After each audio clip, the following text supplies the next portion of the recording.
That was the trailer for the HBO documentary Jason Isbell, Running with Our Eyes Closed. And this is Factual America. I'm your host, Matthew Sherwood. Each week I watch a hit documentary and then talk with the filmmakers and their subjects. Part of HBO's Music Box series, Jason Isbell, Running with Our Eyes Closed, takes us on a journey through the singer-songwriter's musical evolution and creative process.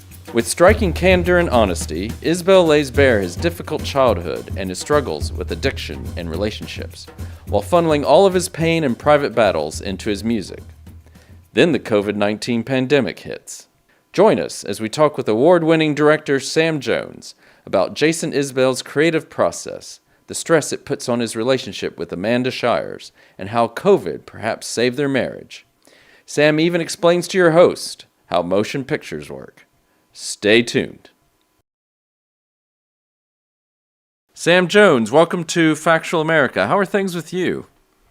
Things are good. I'm here in sunny Southern California, and the sun's finally out after like a winter of Seattle-like weather. So hopefully spring is finally sprung. Well, I'm in England, and we're having similar weather. Probably not as warm, but we sent two Brits over to work on a project, and it was that week when it snowed, I think, in LA, and it was like It was not what they were hoping when they went to LA, when you told them they were going to get to go to LA. So we're not here to talk about the weather, although we can if you want. We're here to talk about Jason Isbell, Running with Our Eyes Closed. It's part of the HBO Music Box series, and again, welcome to Factual America. It's an honor to have you on. And I usually ask guests, what is the film about? Well, I think it's pretty obvious. It's about Jason Isbell. But maybe you can give us a little more of a, what is this really about, this film, and what you've captured here? Yeah, well, I think this is a film about a marriage, and a film about creativity, and a film about accepting change and dealing with whatever life throws at you. And the impetus of the film was to really dig deep into Jason Isbell's creative process, and because he's such an autobiographical writer, and more so than a lot of lyricists. And my curiosity was how deep that went. You know, how much into his own experience and history was he mining in his own songs. And then I think also with that, it's helpful to understand where Jason came from, and some of the trauma and substance abuse that he went through, and the difficulties with his parents' divorce, because he writes about all those things, and the album that he was making dealt with a lot of those subjects. And what it ended up happening in the film is some of those things in his own marriage started to happen.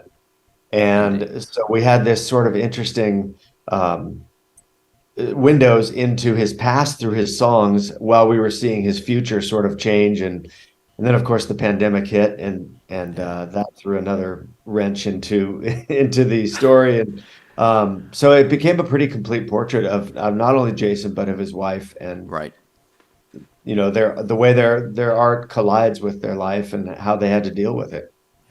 And all these things it makes for very, very interesting cinema, to say the least. And I want to ask you some more about those things. But how did this project come about? I mean, how did you become involved? I know this is part of the HBO Music Box series. We've had Penny Lane on with about Kenny G, and I think we've had a few of the others. But how did you get involved with this project? I had this show called Off Camera for a long time, and Jason was one of my guests on it. Okay. And it was a television show about sort of the process of all different kind of artists, musicians, actors, directors, writers. And after getting to know Jason on the show, I realized that his story is really fascinating to me, and I thought it was a film. So I flew out to Nashville and met with him and pitched him, and he immediately was just in. And so it was a self-financed deal with my partner, Crawford Shippey, and I. And Crawford was also a partner on Off Camera. Right. And when the film was finished, and we sent it over to HBO, and then they partnered us up with Music Box. So it, you know, in terms of the Music Box collaboration, they are great supporters of all things music related, and they love being a part of that. And I think they saw the film and they thought that it fit with their Yeah. aesthetic. That's how we got connected with them. So, yeah, and as you say, he's very autobiographical, very, songs are very intimate. But how did you decide to, how did you decide to approach this? Because, it at least starts off with, it revolves, as you say, it revolves around this, recording this, his reunions album. Was that, it's almost kind of a throwback to a bit in terms of I'm trying to break your heart with the Wilco doc, isn't it? A bit. I mean, it all surrounds and it at least starts off with an album. Sure. Yeah, I think for me, being in the studio and watching musicians do what they do and revealing their process and seeing the sort of how the sausage gets made creatively, Right. as that never gets old to me. I seek those kinds of films out, Yeah. and with the Wilco documentary, Wilco didn't have a ton of history. And Right. what's interesting about Jason is that because he started so young, Yeah. what he did and got picked up by the drive-by truckers when he was, barely out of high school. I knew there was going to be a biographical element to this film, and I had never really done a deep mix of verite and biography. And so for me, the challenge was I always knew I was going to do that, but I didn't quite know how it was going to work. And the challenge in editing the film was finding these portals between past and present.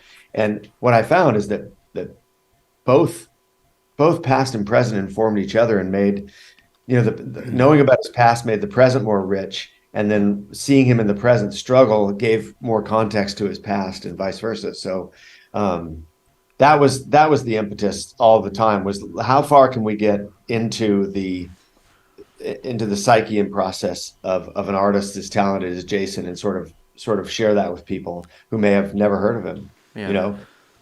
I mean, and how do you? I mean, he's, as we said, he's a very autobiographical, intimate songwriter. But how do you go about creating that intimacy visually? Because he's certainly doing that through his music. Is that something that? I mean, do you draw on your photographic work? Because what struck me is that it's it's certainly even in the interviews with him, it's very. It's like a talking, well, literally talking pictures, right? It's like it is Fascinating new invention. how did they do that? It's very it's very close ups. You really it makes for a very intimate experience. Yeah, we had This. to invent cinema to make this film. No. And what we did is we put 24 pictures in a row, Oh yeah, exactly. Sorry and then about we that. we discovered no, Yeah. it's I think funny enough, to me, the way to make the best visuals is by being a really good listener. And what that means is that you have to be aware of what's going on in the room, and you have to be sympathetic to it as someone who's capturing images. So for instance, if a song is being sort of auditioned for the first time in front of your cameras, Right. part of you, because when I do verite films, I shoot them myself, because that's the only way to really direct a verite film is Right. you've got to be behind the camera. And there were other operators too, but I'm right in there. And what I'm trying to do beyond the technical side of trying to pick the right lens and frame and make sure it's in focus and exposed right and all that is I'm trying to listen to what's going on and put the camera in the place where it best transmits that to the audience. And so, for instance, halfway through the film, there's a song called St. Peter's Autograph. And Yeah. that was a song that I chose. And with Jason, it's tough because sometimes there was only one or two times they'd play it and it would be done. So you didn't have the sort of, you didn't have the luxury of multiple takes to just sort of cover yourself from every angle. Right. So you have to make a choice pretty quick. And on that one, I quickly realized that as close as we could put the cameras would be the right approach for this song. And not knowing what it was going to cut to later, not knowing the context of the editing and how emotional that part of the film is, I just knew the song itself could stand some really good close-ups and really watching all the other band members listening as well. So I think if you're asking yourself those questions while you're in the room and trying to make the camera a sympathetic communicator with the audience, then you can achieve that. And as you said, this is about the creative process. It's about a marriage.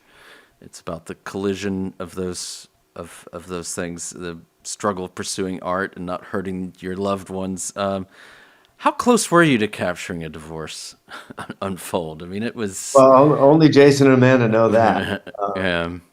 But I mean, and I'm not telling tales out of school. Jason says it in the film. He says we got pretty close to calling the whole thing off, and I do know that there were multiple nights where, there was separate quarters, and some of that is shown in the film as well. I think that what's interesting about the timing of them running into this roadblock in their marriage is that the pandemic occurred soon after, and sort of put them in a fishbowl, metaphorically speaking, where they had to deal with each other, and they didn't have schedules and separate touring schedules where they could go off and get back in their routines. They sort of had to address some things that had been sort of swept under the rug, or maybe just not really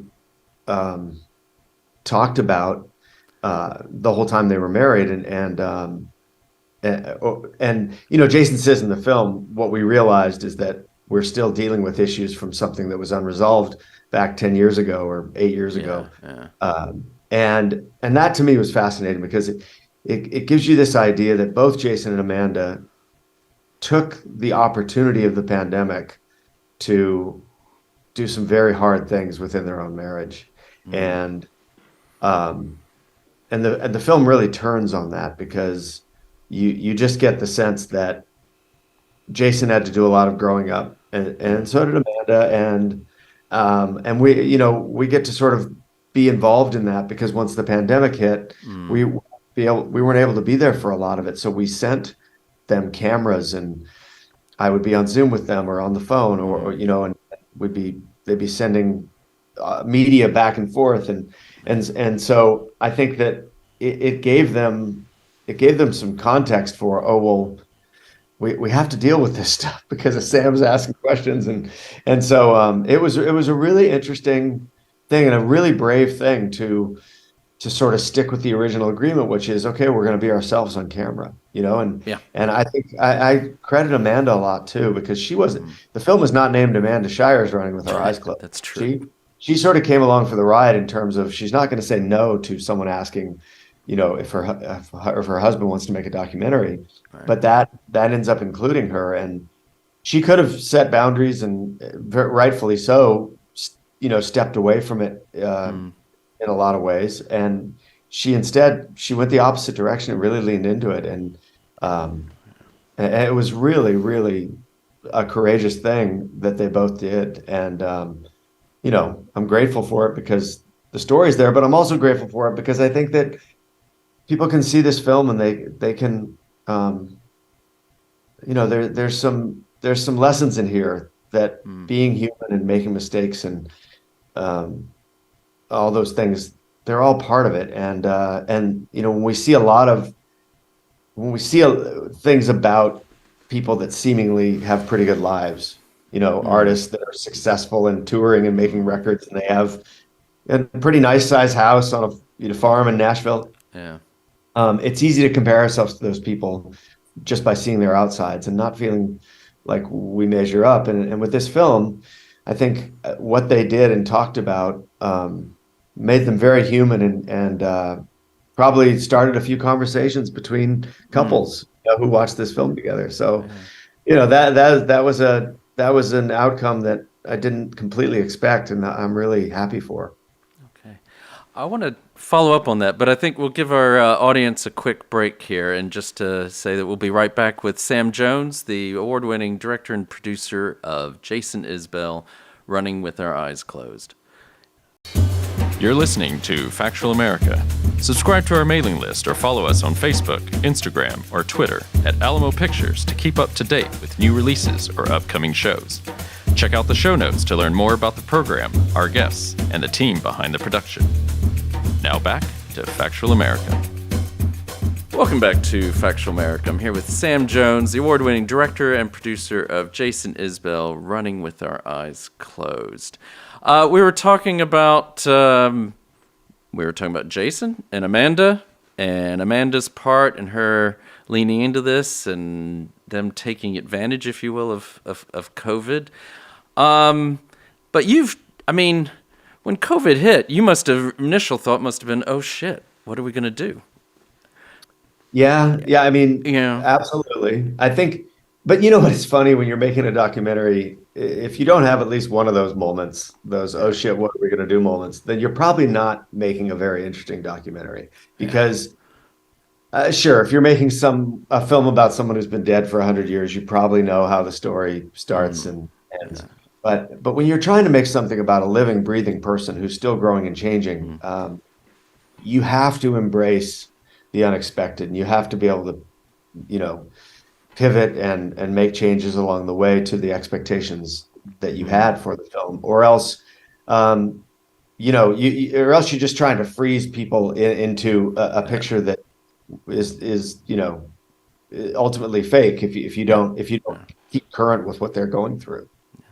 And I mean, it's going to seem obvious, probably like a lot of my questions, but you embraced COVID. I mean, I say that because there have been other projects. We've had other people on who kind of like, oh, well, people don't even really realize that we were filming during COVID. But this became such a centerpiece of the story, and it's very interesting how. And I mean, I guess you could have. It's 2023. You could have, I guess, last year gone back and tried to do some kind of post-COVID stuff, but that frames the story so well.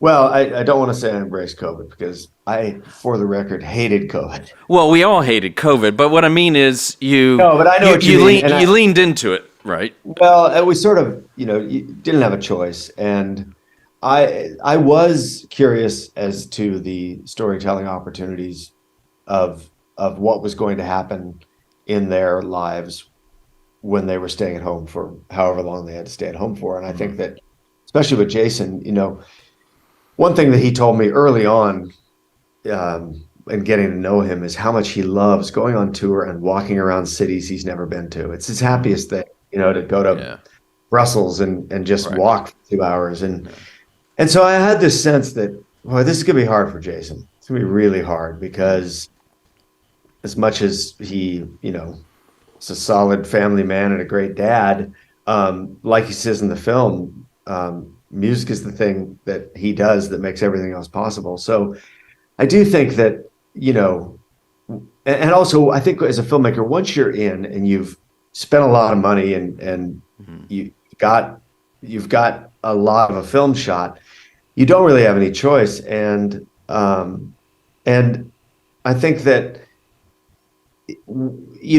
as you're putting a film together, it starts to tell you what parts of the story are fit and what scenes don't. In other words, when you start to make a film, you're trying to cover your bases because you don't know.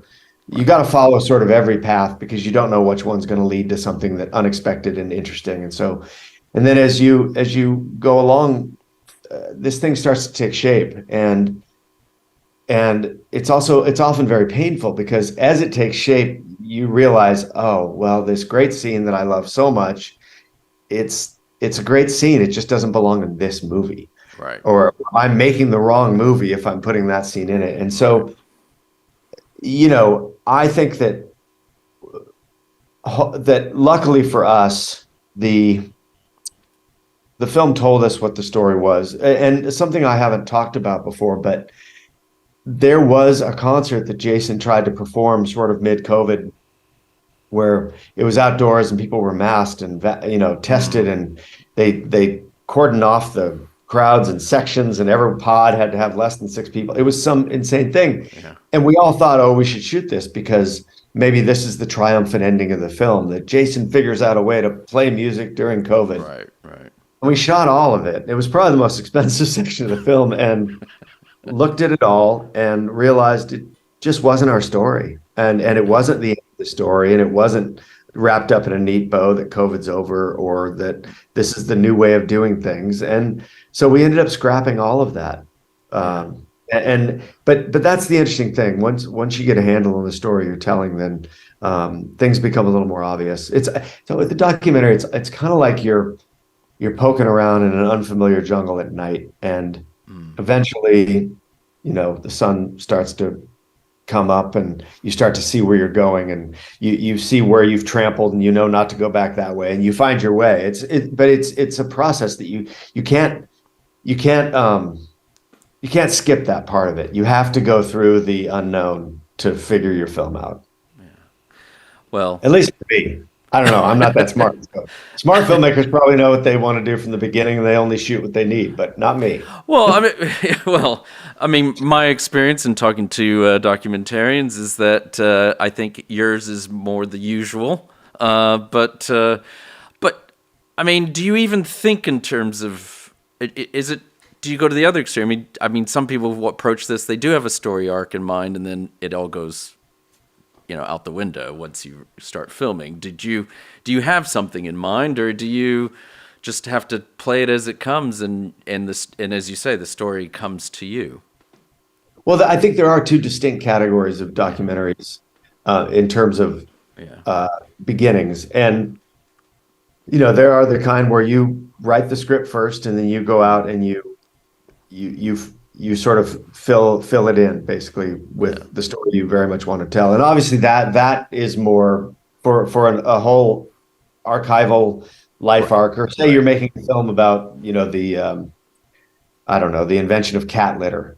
You could script that, and then you can go out and make it because the story and where you want to go with it. But then you may find out something very interesting about cat litter you didn't know. So, but yes, when you start, there's the discovery approach and the sort of control approach. And I think I've always been more of the discovery approach, but it's probably the subject matter that leads me down that. The last film I did was about Tony Hawk, and I actually wasn't very good at I don't want to say that, but I actually wasn't as interested in the script part. I still wanted to, even though I knew the story, I wanted to know the story in my head when I interviewed people, but I didn't want to lay out the film until I spoke to everybody. So I think it's more of a philosophy of choice going in, and neither one is right or wrong. But yeah, for me, I think part of the joy of it is sort of discovery, and that's where I relate to Jason too. I mean, he loves presenting a song to his band and then recording it right away, because he doesn't want anyone to get used to it and make a cool mistake that they would never make again. He wants to get all of that, and there's a little bit in common with the way I like to make films that way too. I mean, is that something in terms of working with him and 400 Unit? I mean, is this one of the things you discovered? Did you not going? Like you say, you like to be in the studio. The creative process. You've worked with a lot of big names in the music industry, but what was that? Is Jason's approach unique? Is that something that you were not expecting when you went in? Well, he told me that's how he worked. Okay. But I was curious to see at what level that was true. Not that I doubted him, but there are people who say that, but then maybe they craft the song all day after that initial run. But with Jason, no, it was literally the band had never heard the song. He sat down, he played it once. I mean, a couple times I said, "Will you please just play it again? We have it. We barely got to shoot it." But he's like, "I want to record it right now." So he would play it once and then be like, "All right, guys, let's go." And immediately everyone's talking. Maybe I'll play the Rickenbacker bass on this, or maybe I'll use mallets on the drums, or Sadler, maybe I'll do the acoustic part and Jason, you Right. just sing. They're instantly thinking like, what are we going to do? And they roll the tape and they go. So, um, yeah, artists talk about doing that, but I don't know if I've ever seen an artist that is so committed to that and being okay with starting and finishing a song within 5 hours or 2 hours or an hour Yeah. and letting that be on the album forever. I mean, maybe the only person like that, you know, that comes to mind is Bob Dylan, because he would often use studio musicians and they'd try six different versions and then he'd get bored and move on. And then, you'd have these wildly different versions. And that to me is the most beautiful creative thing you can do is trust yourself enough as an artist to just kind of let it be without trying to control it so much. And did anything else surprise you about working with Jason, or maybe another way of, in terms of Jason's fans, what are they going to, not giving the movie away, but what are the kind of things they're going to learn that they may not have already known? Well, one of the things that I really enjoyed doing was digging into the Drive-By Truckers history, because I Yeah. had listened to that band and I really liked that record, The Dirty South, and um, but but there was so much to learn about their history and how sort of it was sort of tinder or kerosene and tinder for Right. Jason's uh, Right. trauma and issues to surface, and he went out on the road with um, you know, very little tools, for lack of a better term, to deal with the world he was thrown into, and it ate him up and spit him out. And in a band of complete drunks, Jason got fired for being too much of a drunk. Which is hard to do when you think about the drive-by truckers and their reputation. And to go back and talk to Patterson Hood of that band and have him, with the benefit of 15 years of hindsight, think about some of the things he wishes he would have done different. Right. That was a really touching moment for me, is that I think when he was young, he didn't realize the responsibility he sort of had by bringing Jason to the band, because Jason was, a generation almost younger than those guys. And Yeah. and like they said in the film, he said, I'm the one who put him in the van and told his mom he was going to be okay. And I think that Yeah. when you're younger and you're on the road, you don't think much about responsibility. And talking to Patterson and having him sort of take accountability for his part in Jason's story was to me a really touching thing. I think it's such a beautiful thing when you check in with someone after a period of time has passed and you see that they've grown. I'm in a band myself, and um, we stopped playing for a long time just because kids and families and everything got in the way. And we recently got back together, and to see these guys that I knew so well, and that they're not the same people. They've grown and they've changed, and I hope I have as well. And Right. it's a beautiful thing. And so I think that, that moment, and then watching how Jason and Amanda dealt with their problems. I went through a divorce right as the movie was being filmed, Okay. and so obviously a lot of that film is about the questions I was asking, because it was what I was going through as well. And so, you're on the right track on a project when all those things sort of dovetail together. Yeah. And yeah, so I think for me, those experiences were unique to this film, and very personal to me. Okay. And bringing it back to this relationship that is at the center of this film. I mean, did you know Amanda was going to be such a big part of the film going in? Because No, I didn't. I yeah, mean, I knew she was going to be a part of the film, because yeah, I have a tremendous amount of respect for Amanda's songwriting and her playing and the way she lives life as an artist. And right, that really surfaced during the pandemic. I think she really blossomed. Talk about taking advantage of the pandemic. yeah, Um, yeah, she started an online music variety show. She began painting. She wrote albums. She planted this amazing garden. She's an incredible woman. And I knew she was going to be a part of it because I could tell how close they were, even from songs like "If We Were Vampires," and that Right, right. Jason had written about his relationship in the past a lot. But yeah, I didn't know to this extent um, that she would be tuned in and connected to what we were doing, and how much more by including her we learn about Jason too. Yeah, yeah. I mean, not to. I mean, what struck me too as well. I mean, this in some ways they're like at least for me personally, they're almost like a throwback. I mean, if you'd had a camera following, like Johnny and Cash and June Carter Cash or whatever, what would you've uncovered? Not just Yeah. because of the similar genres. I'm just saying it did remind me of. They're almost in some ways like throwbacks to another time. Well, I think you could say that too about, Spencer Tracy and Katharine Hepburn, and Exactly. the modern version of that, a couple that, acts in films together. And Yeah. I don't know if that's John Krasinski and Emily Blunt or who it is, Right. but Right. what it is, I think, is that Jason chose at a very young age to live the life of a songwriter and a guitar player. And he is a historian and a scholar and a very curious guy, and he's obsessed with those things to this day. So I think Jason has a great knowledge of couples who have been together and written music together, and so to me, I think that when you've picked the right partner and you're fiercely trying to be yourself and trusting that the bond is going to stretch, but hopefully it won't break, Yeah. you can become a much more fearless, much greater artist in that situation.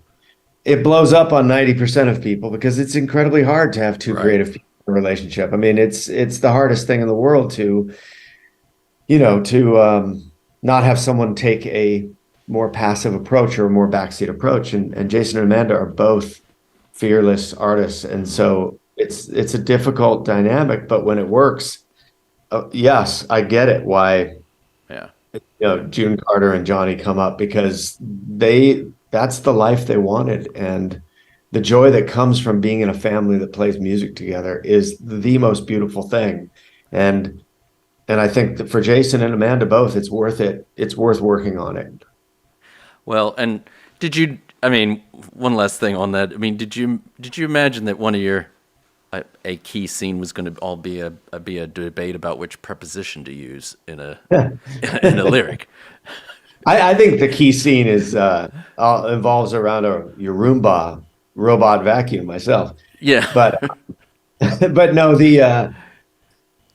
when you start a film and it's a documentary and you're trying to introduce the audience to your characters, um, it's rare that a scene will lay itself out like on a platter to you like that. Yeah. And I pretty quickly knew it was a great place to start, because without having to tell anybody about those lives in voiceover or interview, you really understand the dynamic of every single person in that room, the whole band, the producer, Jason, and his wife, through the way they are dealing in that scene. And when we leave that scene, we kind of feel like we already know these people. And if I had missed that, and if our editor, I should say, by the way, that our editor on this film was amazing. Her name is Erin Nordstrom, and she did I Am Trying to Break Your Heart with me as well. And then we didn't work Right. together till now. And I called her and I said, oh, this is a film that it's very handmade, and I'm all in like I was on I Am Trying to Break Right. Your Heart. It's very independent to me. So I think that we should get the band back together, so to speak, and do it again. And I think we both found that scene and we're like, oh yeah, this is where it starts. We understand Amanda's role, we understand Jason's role, we get it. And boy, it's sort of a nice thing too, because you get that sort of uneasy humor, because it's funny, but also just a little tension there, Yeah. and the audience is on board with watching where that tension goes, in subsequent scenes. Well, you certainly had me hooked. Oh, thank you. Yeah. we're actually coming to the end of our time together, Sam. But what's next for you? If you can share. Well, so I have a documentary series coming out on Max, which is the new HBO Max, but they dropped the HBO part. Okay. I understand it, but I'm very excited about. I've directed a 6-part series on Smartless, the podcast. Oh wow! And for people who don't know, it's Jason Bateman, Will Arnett, and Sean Hayes, and they have like the most popular podcast in the world. Yeah. And they took it on the road. And we took a camera crew, and it was sort of almost like a rock tour in the sense that they all traveled together and stayed in hotels together, but they also sort of have this brotherly or bandmate relationship to each other that is combative and teasing and funny and loving and I just, it's pure verite the whole way. There's not one interview, there's not one piece of archival. It's just a pure verite film where you get to join their gang for 6 episodes, and I'm so excited about it. And that comes out May 23rd on Max. Okay. Well, I can't wait to see that. That's going to be really cool. Yeah, it's a lot of fun. I got to shoot it all in black and white too, which is something that I love. Excellent. We look forward to seeing that, and look forward to having you on again if we haven't scared you off. So, Sam, thank you so much for being on Factual America. We really enjoyed having you, and it's if you haven't checked out Jason Isbell Running with Our Eyes Closed, please do, because it's definitely well worth a watch. So thanks again, Sam. It's great having you on.